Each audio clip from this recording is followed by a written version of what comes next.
Գետի մյուս ափին ծառ կա, որի մոտ սովորաբար գնում եմ։ Կոշիկներս հանեցի, գետը բոբիկ անցա, պայուսակս դրեցի, չեմ էլ հասցրել քանդել, ու ոնց որ մի երկու րոպե,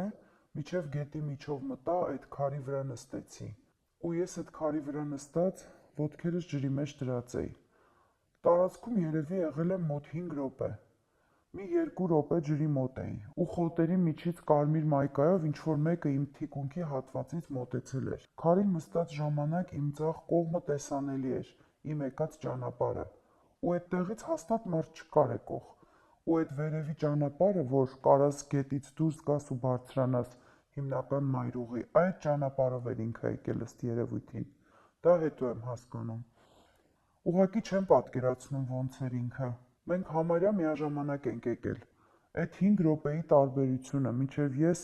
Մալինայի թփից Մալինա քաղեցի, ինքը օգտագործել էր այդ տարածք իջնելու համար,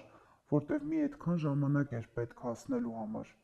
Ու չգիտեմ ոնց էր ինքը այդքան զգուշավորությամբ եկել, որ ես իրան չեմ տեսել։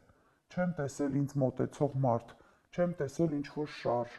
Ինքը անգամ ձեռքի տոպրակ ուներ։ Ես չեմ զգացել ոնց էր այդ տոպրակը դրել խոտերին։ Իմ ուշադրությունը գրավեց այն, որ ինչ-որ մեկը խոտերի միջից դուրս եկավ ու թևիցս միանգամից բռնեց ու ասեց. «Բարև աղջիկ ջան, բա ստեղ ինչ ես անում, խի ես մենակ»։ Թևիցս միանգամից քաշեց։ Իմ համար ակնհայտ էր, որ արտակարգ իրավիճակ էր տեղի ունենում, ու ես բոբիկ էի, ջրի մեջ էի, շատ հանգիստ անջատված նստած էի իմ համար, հանգստի մեջ էի։ Ու երբ որ ինքը ինձ միանգամից քաշեց, ես շփոթվեցի դրանից։ Փորձում էի հասկանալ ինչ ա կատարվում, ու երբ ինքը ինձ քաշեց, ես ջրի միջից կիսաբոբիկ քարերի վրա առաջ եկա։ Ինքը փորձեց ինձ շպրտել գետնին։ Ես չշպրտվեցի, ու ինքը ոնց որ այդ պահին միանգամից ֆիքսեց ու բռնեց իմ վիզը։ Ես փորձեցի նորմալ ինքնապաշտպանվել, էն էլ իմ վիզը բարձրացած էր ու թեքած էր ինչ-որ մի կողմի վրա, այսինքն վիզս ոչ թե ուղղակի անշարժացած էր, այլ թեքած էր, ու ես զգացում ունեի, որ եթե ինչ-որ անհարմար շարժում անեմ, կամ ինքը անի, կարա ճտա։ Ու ինքը վիզս սեղմեց, ոնց որ միանգամից վիզս բռնեց ու ասում էր ձենդ կտրի, ու ինչ-որ հայհոյանքներ էր տալիս։ Այդ ժամանակ ես ինչքան կարողանում գոռում էի։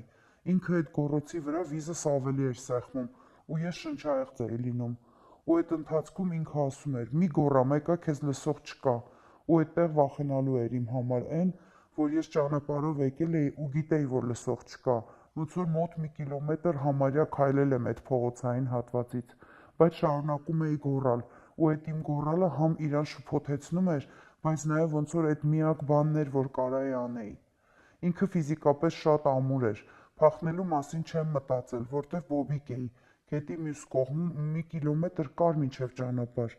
Ես իրականում շնչահեղձ ու թույլ էի, ու նաև մենք այդ ընթացքում ոնց որ ֆիզիկապես քաշքշում էինք իրար։ Ինքը ինձ անդադ փորձում էր գետնին գցեր, սեռական բնույթի հայհոյանքներ։ Ես իրան հարցնում էի՝ ով ես, ինչ ես ուզում։ Ինչ-որ պահի այդ քաշքշոցի մեջ ձեռքս ձգվեց, որտև հիշում էի, որ հեռախոս կա գրպանիս մոտ, ու ոնց որ ձեռքս ձգեցի դեպի պայուսակս, որ ինչ-որ բան վերցնեմ ու չգտա։ Ու այդ պահին ավելի վախեցա, որտև մտածեցի, որ ինքը հեռախոսս էլ էր վերցրել։ Ու այդ պահին, որ ես ձգվում էի, հավասարակշռությունս կորցրեցի, ու այդ քաշքշոցի մեջ ինքը միանգամից կարողացավ ինձ գետնին գցել ու բարձրանալ իմ վրա։ Ինքը փորձում էր իմ հագուստը հանել,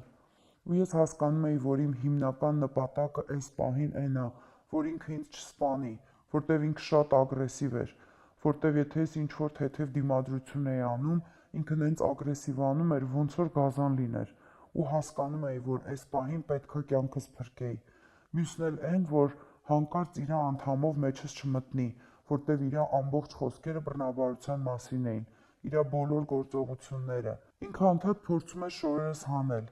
իսկ ես շորտերով էի, մայկայով էի։ Շորտս կոնքերի վրա իջնող էին, թույլ, իմ վրա չափսերով մեծ էր, ու մեծ ջանք պետք չէր գործադրել արձակելու համար, ու դրա համար, երբ ինքը անընդհատ դրան էր ձգտում, ես մտածում էի, որ եթե ինքը մի հատ հարմար շարժում անի, կքանդի, ու այդ ժամանակ ավելի դժվար կլինի դիմադրելը կիսաքանդած հագուստով։ Երբ որ ինքը վրաս բարձրացավ, ես միանգամից թեքվեցի փորիս վրա, որ պաշտպանեմ ցայլքիս հատվածը, իսկ ինքը բարձրացել էր վրաս ու սեռական բնույթի շարժումներ էր անում, փորձում էր շրջած լինել ինձ։ Ես մի պահ փորձեցի բարձրանալ ոտքերիս վրա, բայց ինքը այդ ընթացքում կամ հրեց, կամ խփեց, չկարողացա ցատկեմ, բարձրանամ, ինքը միանգամից վրաս բարձրացավ։ Մի անգամ ոտքով կարողացա հետ հրել,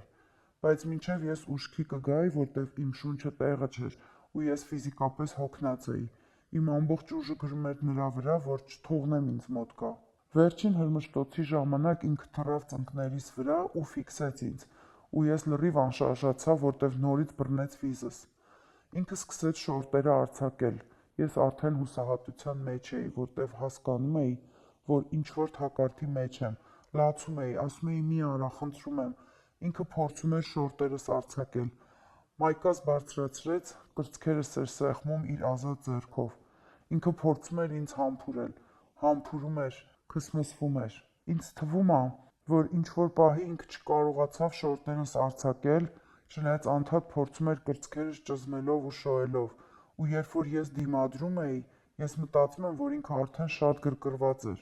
ու ինչ-որ պահի, երբ ինքը արդեն պրծնելու պրոցեսների մեջ էր, ինքը հանեց իր անդամը,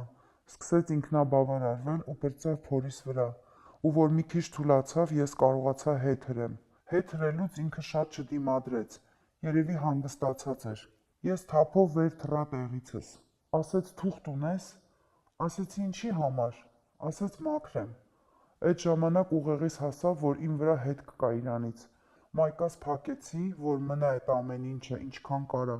ու թափով գնացի, ոտքերս կոշիկների մեջ գցեցի, որ կարողանամ գետը վազել, ու արագ վազեցի։